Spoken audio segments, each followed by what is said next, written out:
It's time to take off your clothes, enjoy clothes-free living, and join us for Naked, Nudists, and Naturists.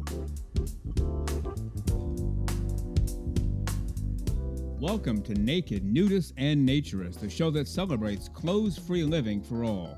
I'm your host, Frank Stone. And I'm your correspondent, Lisa Monroe, and I'll be reporting on all things within the naturist community. So it's time to get naked and join us. And enjoy clothes-free living on Naked, Nudists, and Naturists.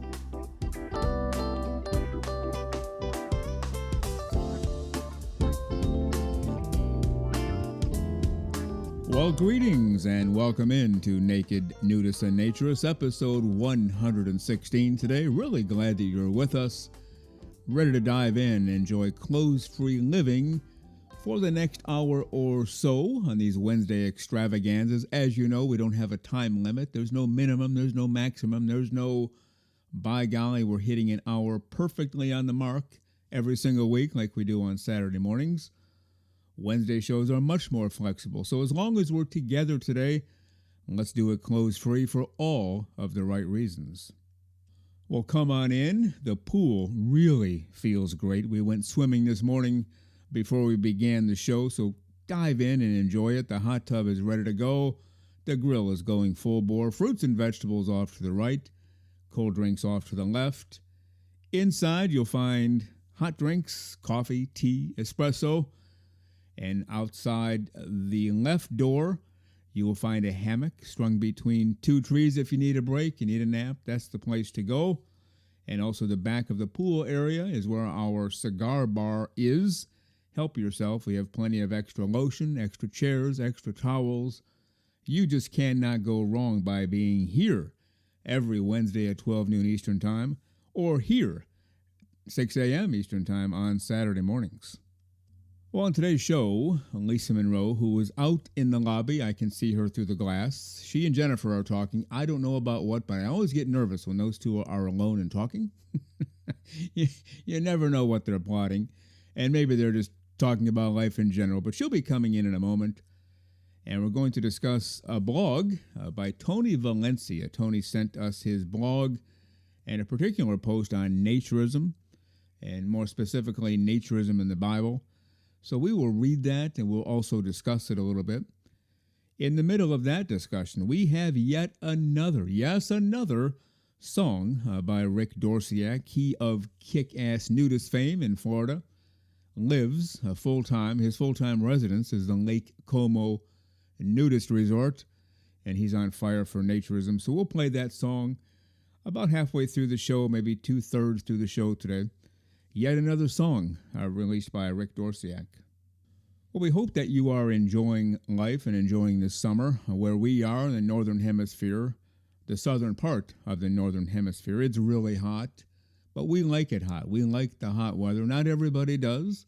Some people like it a little more on the mild side. Other people like it a little on the cool side. But wherever you are, south of the equator, north of the equator, we hope that you are enjoying your life and enjoying the time that we're spending here together every Wednesday and Saturday. Well, again, you're listening to Naked, Nudists, and Naturists, episode 116 today. And I don't know about you, but I think I hear some music in the background. Do you hear it? Let's listen for a moment together. Oh, yeah. Oh, yes, I hear it. I'm sure that you hear it, too. Now, that can only mean one thing. It's time for the great, the terrific, the completely over-the-top, fully clothes-free and fully smiling, our naturism correspondent, Lisa Monroe.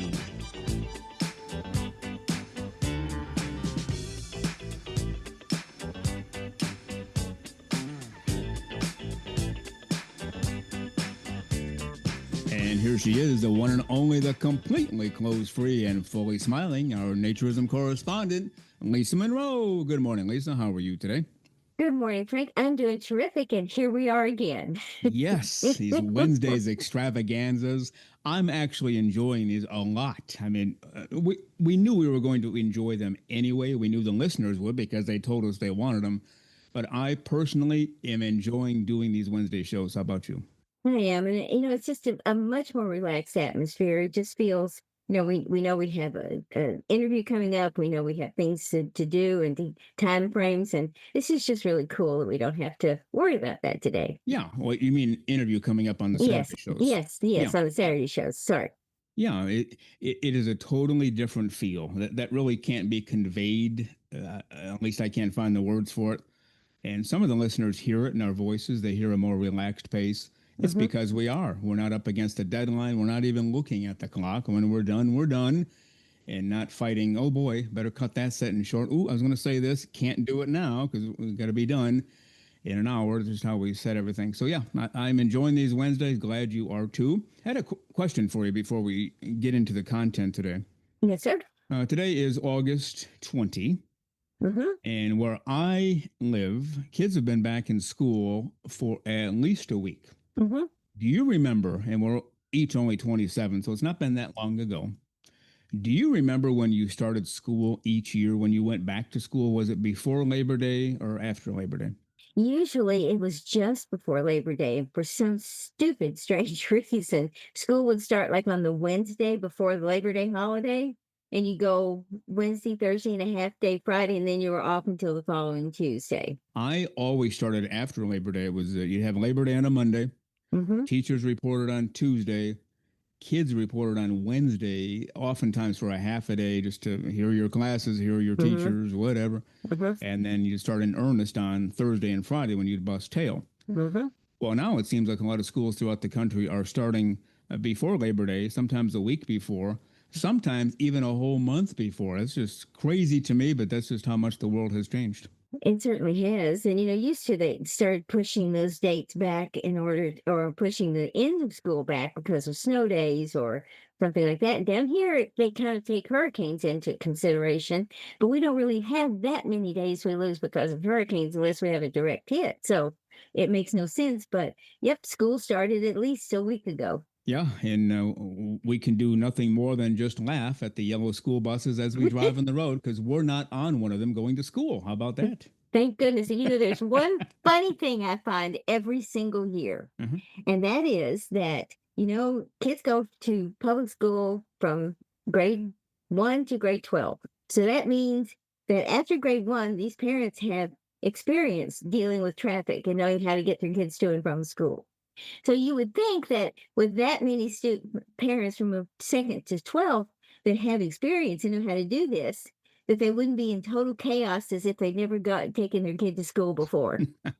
No It kidding. is complete. I mean, there's not that many new kids coming in that's messing up the traffic. It's just not. It's just like the parents who like totally forgot. Oh, what do I do? Where do I go? Get out of my way. It's ridiculous. Well, it's just like when I've lived in places where it snowed, you'd have the first snow of the year, whether it was an inch or five, didn't matter. Hmm. Any white stuff falling, everybody on the expressway, instead of going 70, they're going 30. Well, Exactly. okay, whatever. The second day, they're back to 70. It's like, why did it take you 24 hours? I guess you just kind of forget how it was and you want to be safe. I guess there's nothing wrong with that, but it is kind of funny to look at, isn't it? It really is. It's like my dad used to say he was like a chicken that he woke up in a new world every morning. And that's pretty much what these people do when it comes to getting their kids to school or driving in rain or snow. It's like they do the same thing with rain. Yeah. One other story, and I promise we'll get to our nudism Yes, yes, content here. yes, yes. When my kids were in elementary school, they had this principal there. Every morning, she would stand out in the parking lot and direct traffic, and not nicely. You have to move your car now. Hey, Oh, let's get. wow. Okay, trying to keep the kids safe. That's fine. You can't argue with that. But at the same time, I thought you're the actual principal. Could you find somebody else to guide traffic while you're in dealing with the kids or curriculum or something? But I never said anything, at least until I did. Oh, you say something? I can't believe that. There was a serious issue involving a teacher. No need to get into logistics. And I thought I'd probably better bring this to her attention so that she can never claim down the road, oh, I never knew. Well, Frank Stone's coming in and now you get to know. And so as I was telling her about it, she kind of had this blank look on her face. And I realized nothing was getting in. And so I finally stopped and I said, is this making sense? Are you going to do something about this? And her answer was so nondescript, I realized I was dealing with an empty shell. Oh boy. And I actually said, I probably shouldn't have, but I did. I said, I see you every morning out there directing traffic like it's like no tomorrow. I see when it comes to decisions about kids and teachers, you're not doing anything. Of course, that didn't make her really happy, but No, I would think not. yeah, but at least the kids were safe in that school. So I guess that's priority one in the school. You send your kid to school, you want them coming home, and she was very good at that. So I guess no complaints. Yes, all of us have our crosses to bear, or whatever things we do and don't do well. But it's just human behavior can be a lot of fun to just sit back and observe at times. Oh, yeah. One last one, I promise. This is just funny to me when I think about this. Another school my kids went to, an elementary school, I showed up to pick my kids up at the end of the day. And the principal was in the hallway, and I went in and said, how you doing? I knew him, from previous engagements and knew him reasonably well. I said, hey, how you doing today? He goes, well, I'm not doing well at all. It was the first day of school. And he said, I'm not doing well at all. He goes, I have 650 kids in this school. I said, well, yeah, it's a pretty big school, elementary school. And he said, one of them got on the wrong bus, so he got lost for an hour. Oh, no. We found the kid, we got him home. He said, but all heck is breaking loose. He goes, 650 kids and I only lost one? I think that's pretty good. And at first I thought he was kidding. He was serious. Really? Oh my goodness. And I had to tell him his name was Lee. I said, Lee, to those parents, that's the most serious thing that could possibly happen in their lives. Absolutely. And he said, yeah, but it doesn't really affect me. And I thought, I'd probably get out of this conversation. Just my kids are safe. They're not getting on a bus. They're not lost. I'll bring them home and we'll go from there. So, yes, it's smarter to stay out of that. That's right. But see, one thing, I'll bring it back to naturism, because the one thing that helps us cope with all of this is that the fact that we're relaxed as naturists and we have the right attitude about life. I thought you were going to say you went to a naturist school, and that's breaking news. Oh, so. Wow. We should start one of those. Yes. I don't think they go over very well, but it'd be fun. Oh, it'd go over really well with the naturist community. I think they'd enjoy it. Yeah. All right. Well, we like to shine the light on our listeners as the situation becomes available. And one of our listeners, Tony Valencia, writes a blog, and he sent it to us. And basically, can you guys read this on the air? And he didn't ask for publicity, but we're going to give it to him. And we want to read his blog post on nudity. We did have to edit it just a little bit for time. So, Tony, we apologize for that. But the gist of your comments and article we'll get through. So this is Tony Valencia's blog on nudity. We'll read it, but we'll also discuss it. And then Lisa will stop about halfway through because... Here we go. We need a big fanfare. Rick DOROCIAK from Kick-Ass Nudists has released yet another song. Can you believe this guy? Well, it's on a roll. He is definitely on a roll. That's right. And I swear, and you can be witness to this, he is not part of our paid staff. He is not part of the team. We just respect what he's doing. He's busting tails 30 hours a day, 10 days a week. So we'll play his newest song about halfway through the article that Tony Valencia wrote. I'll go ahead and start it off. Again, it's the blog post from Tony Valencia. And he starts off, nudity. A word that invokes a certain response to the average Christian. After reading that word, you have probably blushed. Perhaps the thought of a naked body disgusts you and brings negative thoughts. Or maybe you are confused about how someone of faith could possibly think that nudity is acceptable. Regardless, there is definitely a stigma associated with the uncovered body. Believe me, I used to be one of those people who thought that nakedness is immodest, sinful, bad, and immoral. I was raised a Catholic, and I can say from personal experience that many in the community are very hostile towards skin exposure. For my entire life, I had never questioned it until recently when something life-changing happened. And he's right about that. In churches, in his case, Catholic Church, Catholic schools, there was a time they would measure the girls' dresses or skirts, had to be a certain length, and if not, you get whacked on the hand or whatever they did. I don't even know. I didn't go to Catholic school. But yeah, definitely a negative reaction to nudity amongst a lot in the church-going community, the Christian faith, right? Very much so. And the same in when I was growing up in both school and church, you had to wear appropriate clothing. What they dictated was appropriate clothing. And in most cases, you would wear the appropriate thing if you were involved in something. But the thought of having someone be naked, that would have been totally the complete difference from the way they believed. Yeah. Well, if you don't mind, take the second paragraph is all yours. I certainly will. Last year, I came across a website about recreational nudity. You might be thinking, Tony, what led you to visit a nudist website? The answer is simple: curiosity. I was investigating whether a Christian can engage in recreational nudity, and I came across a website called the American Association for Nude Recreation, which is the largest nudist organization in the United States. They've been around for over 93 years. To my amazement, I learned that the founders of this group were pastors. Whoa, all right. I actually did not know that. I should didn't have known that. Same here. Yeah, so it continues. That got me thinking, how can God-fearing people partake in this strange activity called recreational nudity? I came across two nonprofit groups called Christian Naturists of America and Christian Naturist Association that encourage nude recreation and worship with other like-minded believers.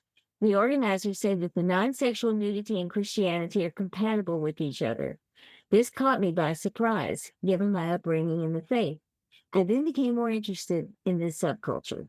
I have to say, I've broken many calculators because they burned up while I was totaling how many people have encountered the same thing. Right. Brought It's up in amazing. the church, brought up in the Bible, and you'd better keep your clothes on, pal, or you're destined for the afterlife in a very warm place. And then somebody discovers, wait a minute, the Bible has a different take on all of this. And then they try it and they realize, okay, now I feel great. Why do I feel so great? Well, it's because that's how I was born. I was born clothes free, and now I am clothes free, and I'm living in his image. It just feels great, doesn't it? It certainly does. And I think, it's we have these strict morals and cultural norms that we have to fight against, and not just in nudity, but in all kinds of other things. But this is a very base thing about people, and they should not have to have this issue that they feel immodest, or they feel like they're sinning, or they feel that they're just being bad people if they decide they want to be naked. Yeah, if you went out and bought a T-shirt that had all kinds of cuss words on it and wore it to church, I could see that being a problem, because that's a choice you made. Showing your naked body off, your naked body was not your choice. It was given to you at birth, which makes it totally natural. Yet we get caught up in the societal thing. You better get some clothes on or you're going to be in really big trouble, right? Absolutely. It's that shame, shame, shame thing that comes up. And we should not be shamed by anything that we have a choice in being able to do. That's normal. That's right. Well, moving along, this is a blog from Tony Valencia. After careful consideration and lots of prayer, I did something that I never imagined I would do. I started getting naked in the privacy of my own home. But I went even further. I went online and researched the nearest nudist resort from my hometown, and I embraced the experience. Yes, I visited a nude resort and got naked with a bunch of strangers. Ooh. Yeah. To be completely honest, I was very nervous about this decision. I've been there and done that too. Yes. I had no idea what to expect and worried that I might struggle with lustful thoughts or be unable to control my urges. Additionally, I wasn't sure whether this decision conflicted with my faith. However, once I arrived, everyone was friendly and welcoming to me. They made me feel very comfortable. And after about 10 minutes, I completely forgot that I was naked. There's the key right there. That's it. Exactly. When clothes first come off, you're thinking, oh boy, I'm naked. Hope nobody sees me. Oh, geez, I think. And then all of a sudden, you're just going up to people. Hey, how you doing? My name's so-and-so. You forget that you're clothes free. And it's sometimes the greatest moment of all, isn't it? It really is. I think it's that epiphany that, wait a minute. It's suddenly you realize that. And it's like, oh, wait, this is not a problem. This is fun. This is good. This is normal. You're talking to people. You're not going, oh my God, they're naked. I'm naked. What do I do? You're talking to people as if you were talking to them on the street or in the grocery store, at work. It doesn't matter. Well, there you go. Moving along, he continues with saying, to my surprise, the resort even had a chapel for religious gatherings and weddings. Well, there you go. But most unexpectedly, I found that I did not experience lust, or gaze at a woman inappropriately, something that completely shocked me. Now, obviously, Tony is a man. Mm-hmm. I've heard this from men before. They go to the grocery store, they go to the post office. Oh, baby, did you see the one on Mm-hmm. aisle 3? She's got this, that, and the other thing. They go to a nudist resort. Hi, my name's Bill, or Sam, or whatever. Nice to meet you. And there's not even a thought or a feeling of lust or, oh, baby, look at the one over on the 10th chair to the right. There's just none of that going on. Hard to explain, because if you've never tried it before, you're thinking, yeah, right. Mm-hmm. Well, when you try it, like Tony did, you realize, son of a gun, it really is true. And finishing up here, that completely shocked him, of course. Everyone respected personal boundaries of others and treated everyone with respect. It felt like a small city, but with naked people, where everyone could just be themselves and do fun activities such as swimming, hiking, tennis, volleyball, and even dancing. It was a truly surreal experience. And if you can finish up this part, and then we'll get to Rick's song and come back. Okay. This experience completely transformed my entire view of the naked body. Throughout my life, I've always felt embarrassed and ashamed to remove my clothes. If someone had asked me 10 years ago if I would be doing this, I would have said never. However, engaging in recreational nudity made me more comfortable with my body, resulting in less embarrassment when walking around naked. This is a strange thing to hear coming from a faithful Catholic like myself. Oh, very much so. And not only Catholic, but Protestant, any religion, really. Mm-hmm. You're kind of brought up. I don't know if there are any religions out there that say, hey, glad you came to church today, get naked as a jaybird and stay that way the rest of the service and the rest of your life. I don't think churches preach that, unless you're going to a nudist church, and there are some of those. Thankfully. But for the most part, no. And we'll get back to the blog by Tony Valencia on nudity and how he discovered, you know what, this is the greatest thing ever, and he's glad that he did it.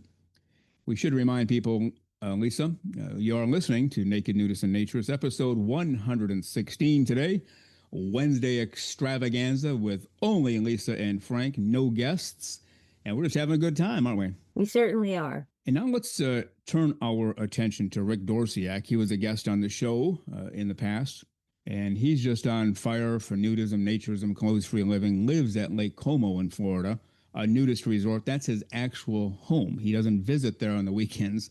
He's there every day of the year, unless he's traveling somewhere. And he's helped a lot of people find their way in the naturism community. Well, he's come out with 3 songs, and we've featured each one of them on this show at one time or another. Well, today is song 4. It's called Home is Where I'm Nude. And Lisa Monroe, I'll go ahead and read the verses. You read the chorus, and then we'll play it. How's that sound? Okay, that sounds great. All right. Wake up with the sunlight pouring in, naked in my bed, and let the day begin.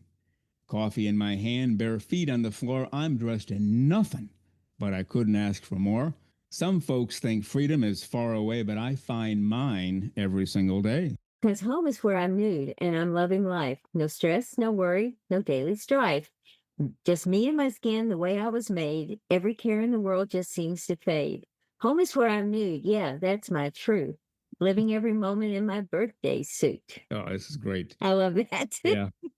His second verse, dance to the kitchen, music up loud. Well, we've done that. We do that every day. Exactly. Exactly. The room might change, dancing through the living room, dancing through the whatever. Exactly. Dance to the kitchen, music up loud. Don't need no fashion to make me proud. Naked all day puts a smile on my face. Every room feels like my favorite place. Well, there we go. That's what I just said. We do it in every room. Exactly. I don't need permission to feel this free. This is exactly where I'm meant to be. Take it from there. Because home is where I'm nude and I'm loving life. No stress, no worry, no daily strife. Just me and my skin the way I was made. Every care in the world just seems to fade. Home is where I'm nude. Yeah, that's my truth. Living every moment in my birthday suit. It's not about shock. It's not about show. It's about the peace that only nudists know. From sunrise to sunset, it feels so right. I'm living my freedom. It's a beautiful sight. Home is where I'm nude and I'm loving life. No stress, no worry, no daily strife. Just me and my skin, the way I was made. Every care in the world just seems to fade. Home is where I'm nude. Yeah, that's my truth. Living every moment in my birthday suit. And then it ends by, Home is where I'm nude and I'm loving life. Yeah. I'm beginning to wonder if Rick Dorciak has his a PhD in nudism. I think he does. If anyone does, it would be him. Let's That's put it that way. true. We may have to give him an honorary degree and get him a little hat and one of those little scarf thingies that they put on honorary PhDs, and he can wear that and nothing else. Yeah, no kidding. Just a great job by Rick Dorciak. Those are the lyrics to his song, Home is Where I'm Nude. Let's go ahead and listen to the entire song right now.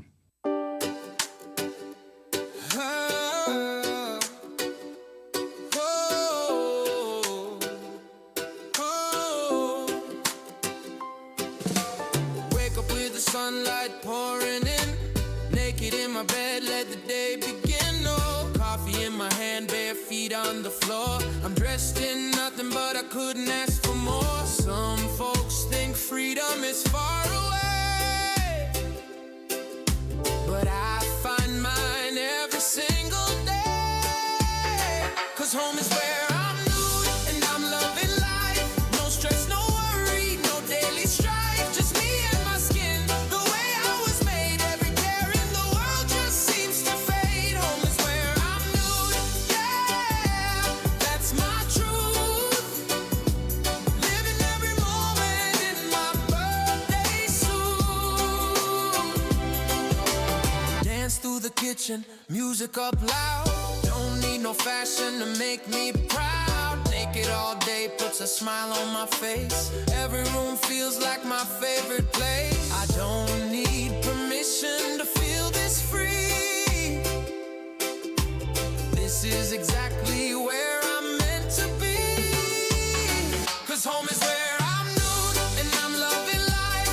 No stress, no worry, no daily strife. Just me and my skin, the way I was made. Every care in the world just seems to fade. Home is where I'm nude, yeah, that's my truth. Living every moment in my birthday suit. It's not about shock, it's not about show. It's about the peace that only nudists know. From sunrise to sunset, it feels so right. I'm living my freedom, it's a beautiful sight. Home is where I'm nude and I'm loving life. No stress, no worry, no daily strife. Just me and my skin, the way I was made. Every care in the world just seems to fade. Home is where I'm nude, yeah, that's my truth. That's my truth. Living every moment in my birthday suit. Yeah, home is where I'm nude and loving life. Living every moment in my birthday suit.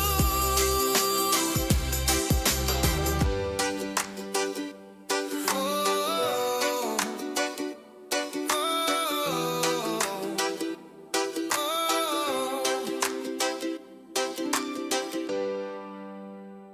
And there you go, Lisa Monroe. What do you think of that? Just a gifted writer, terrific song. I think we'll be singing it all day, certainly dancing to it, right? Certainly. And hearing it, reading it as a poem almost in his lyrics is really, really great. But hearing that music and that feel and sense that you get from the words he's written is just even better. So it's really terrific. Yeah. He is good. Yeah. Oh, very good. That's why we feature him so much here. And Yes. again, Rick Dorciak, his link is in the show notes from Kick-Ass Nudists. We appreciate you very much. We want to remind you we are the official podcast for the American Association for Nude Recreation. Are you a member? If so, great. If not, guess what they can do, Lisa? They can go to AANR.com, follow the navigation to membership, and within moments, just like you and I are, they'll become members. Is there any better thing in life than that? No, there isn't. And this is an amazing organization to support as well, because I think most of us, unless we know what goes on there, and have no clue what they do. And I think it's really important that we understand that there's constant work being done behind the scenes to protect our rights that we even have now, much less gaining more, but to protect what we have now throughout the state legislatures and helping sometimes with legal issues. So there's an awful lot going on, and it's a worthwhile organization because you may not realize it, but they are working to protect the way we love to live. Oh, yeah, very much so. And obviously, last week was the summer meeting, and you and I have quite a bit to say about some of the things that happened there. Not that anybody asked us to express our opinion, but we are the official podcast, the American Association for Nude Recreation, so we feel compelled to say a few words. We just won't say them today because I want to make sure we have all the facts correct, Lisa, if you're okay with that. Rather than get out there, say something that's not true and have to correct it, we'll just get it right, and then we'll come back probably not this Saturday, probably next Wednesday, if you're okay with that. I'm fine with that because I do want to make sure that we know exactly everything that went down, and it was a very interesting meeting, and one that I sat through the entire meeting, and I was really just kind of blown away because of the the intensity and the interest and the dedication that a lot of people have.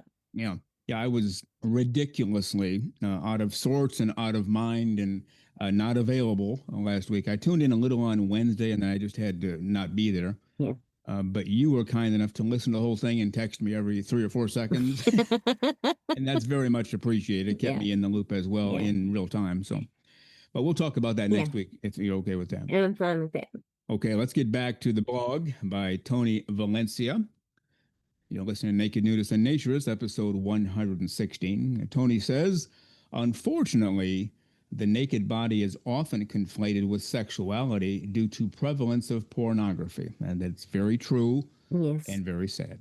Yeah, very. This is troubling as young people are being presented an unnatural and ungodly perception of sexuality and the body. Also very true and very sad. However, not all hope is lost. We can reclaim what is good. By viewing the body through a godly lens, we can begin separating nakedness from sexuality. And if you don't mind, take the next 2 paragraphs. Well, is there anything in Scripture or the Catechism which suggests that simply being naked is immodest, bad, sinful, or immoral? No. What matters is the intention behind nudity. Most of the stigma surrounding nudity originates from the puritanical customs prevalent in the United States. Even the Vatican features statues of nude people. If nudity were indeed a problem, it's unlikely the popes would permit these displays in public.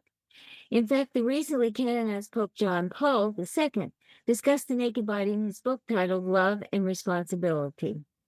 His words were, "The human body can remain nude and uncovered and preserve intact its splendor and beauty. Nakedness as such is not to be equated with physical shamelessness. Immodesty is present only when nakedness plays a negative role with regard to the value of the person. If a person can be immodest while clothed, then they can also be modest while unclothed. This is an undeniable fact." I don't know Tony Valencia. We've never met, but I like this guy, the way he expresses exactly what's going on. I do too. And I think that his illustrations here of the fact that, the United States may be one of the rare places in this world that does not respect nudity.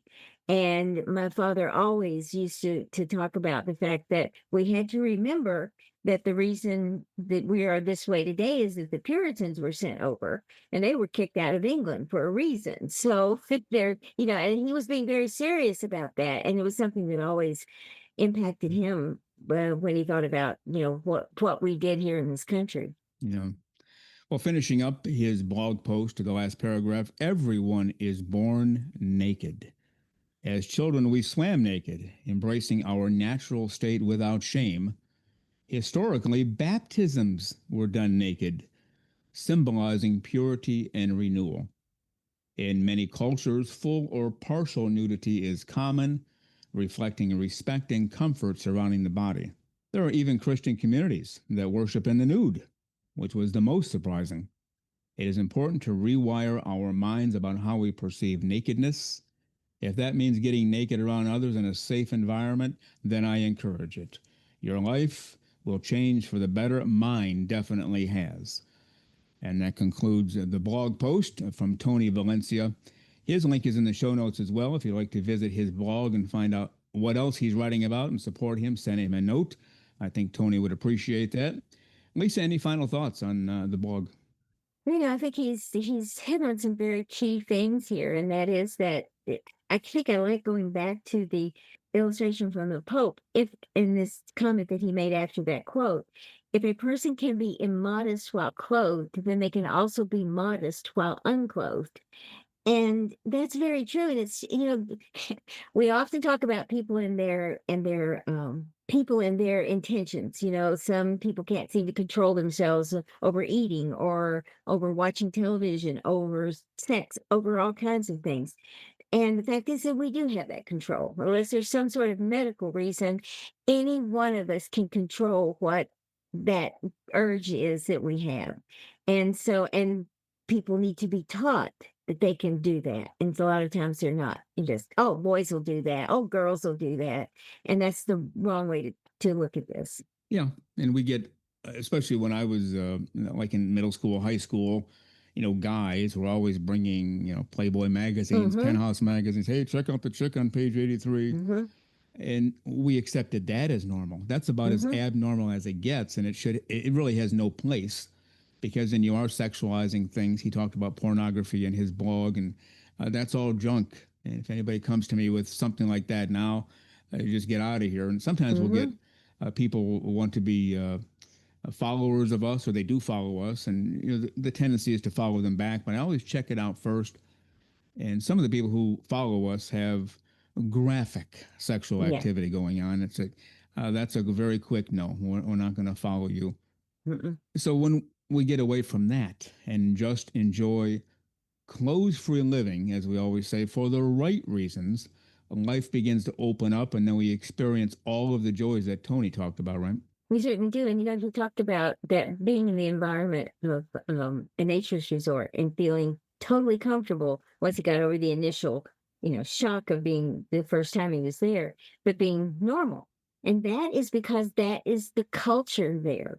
And that's what's happening we are setting up these cultures that are not real, that people have to live under. But this culture of being naked is something pure and honest, and there are no pretenses. There's nothing that you have to kind of pretend that you are not. And I think that makes a difference. And we need to change the culture of a society in order to get this change made. Yeah, and we're trying to do that, one show at a time. Yes, we are. There are other people out there fighting the good fight as well, and we appreciate everybody doing that. And Lisa Monroe, with that, why don't we head for the hills? We'll get together again Saturday for episode 117, and I'm sure you've seen the memes and the advertisements. Wait a minute, you created the meme, so of course you've seen it. Yeah, I think maybe I have. Maybe in my sleep sometimes I see them. Or sometimes I get a note from a certain person that we all know, who says, you really need to fix that. There's a problem there. I mean, okay, fine, good, which I appreciate. I need an editor. Is this someone to whom you're referring? Is that me? Oh, would you think so? Yeah, it might be. Okay. Well, as you saw then, while you created the meme, we do have an author coming on. He's new to naturism writing, and we'll have part 1 this Saturday, part 2 next Saturday. And I know you enjoy it when we have writers on, probably more than anybody else. And I certainly do, because I just love to see how their minds work and how they create, and what little nuances that they do that makes their work so unique. And so I'm looking forward to it. All right, Lisa, enjoy the next couple of days. Promise to stay clothes free. We'll see you on Saturday. I always make that promise. And I will see you Saturday and see everybody else on Saturday as well. Sounds good. Terrific.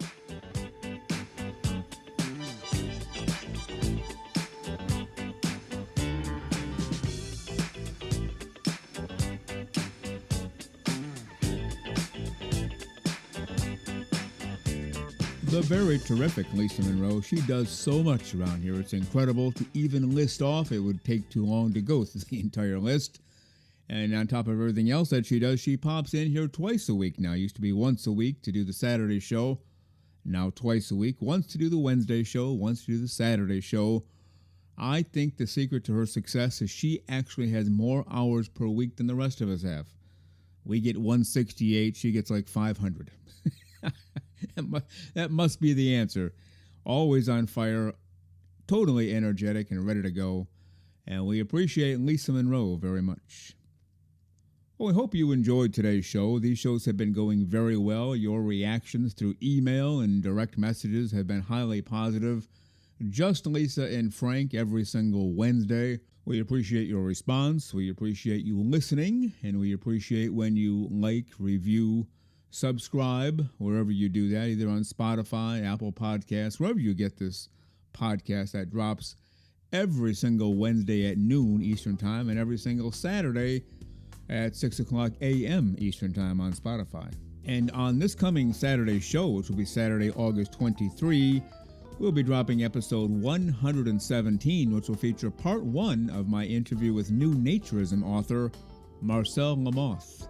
Well, you've been listening to Naked Nudists and Naturists, episode 116 today. We give you a brand new show every Saturday morning, 6 o'clock a.m. Eastern Time, and on most Wednesdays, 12 noon Eastern Time. Continue to join us. Check us out on our website, nakednudistandnaturist.com, Spotify, Google, Amazon/Audible, Apple Podcasts, and also on Twitter. You can write us anywhere, anytime, any place. And we thank you for being with us today.